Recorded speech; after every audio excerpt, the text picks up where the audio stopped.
Society में ॾिसो प्रेजुडाइसिस औरतुनि सां ॾाढा आहिनि। हिकिड़ो त मां चवंदी आहियां मां डबल सफ़र कंदी आहियां। हिकिड़ो मां औरत आहियां, ॿी मां कास्ट में मलाह आहियां। असां वटि कास्ट हायरार्की मूं ॾिठी आहे, मूं भोगी आहे। माना जंहिं तरीक़े सां मूंखे मां चवंदी आहियां त जेकॾहिं मुंहिंजे कास्ट जे पोयां शाह लॻल हुजे न, 100 दफ़ा माण्हू सोचींदा त इहा गार ने माई खे ॾियूं या न ॾियूं।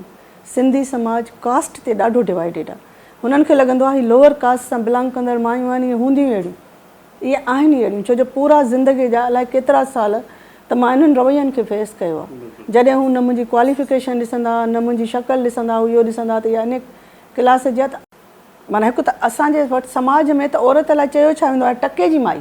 असां त टके जूं समाज असांखे करे छॾियो आहे न। औरत खे किथे समाज हिकिड़ो फ़र्द जो स्टेटस ॾिनो। असां इन रवैये जे ख़िलाफ़ु ई विढ़ूं पिया।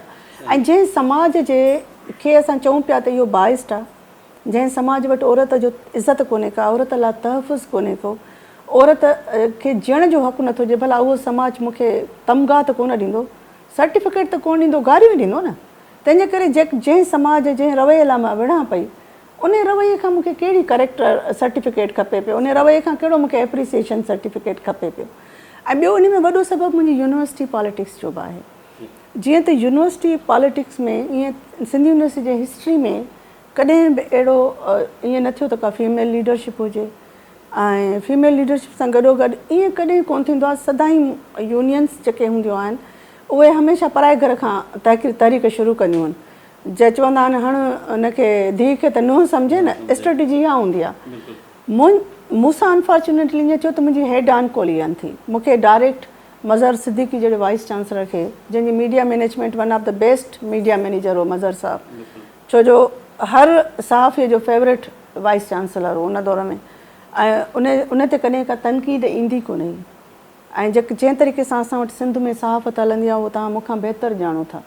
जेको जंहिं वटि जेतिरो नाणो आहे उहो एतिरो पंहिंजो मीडिया मैनेजमेंट कंदो आहे। सॼी इज़ ऑल अबाउट मनी आहे। भई मूं वटि बि हुजनि हा की 5 लख त मां 5 मीडिया इन्फ्लुएंसर हायर करे छॾियां, वाह वाह लॻी पई हुजे हा।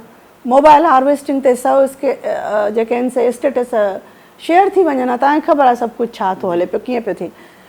प्रॉब्लम इहो हो त हिकु त मुंहिंजो कमु कोन हो त मां मीडिया मैनेजमेंट कयां। मुंहिंजो कमु कोन हो त मुंहिंजो जेको मां पंहिंजी इमेज बिल्डिंग ते फोकस कयां। मुंहिंजो कमु हुयो त मां माण्हुनि जा जेन्युइन इशूज़ जेके आहिनि उहे हाईलाइट कयां।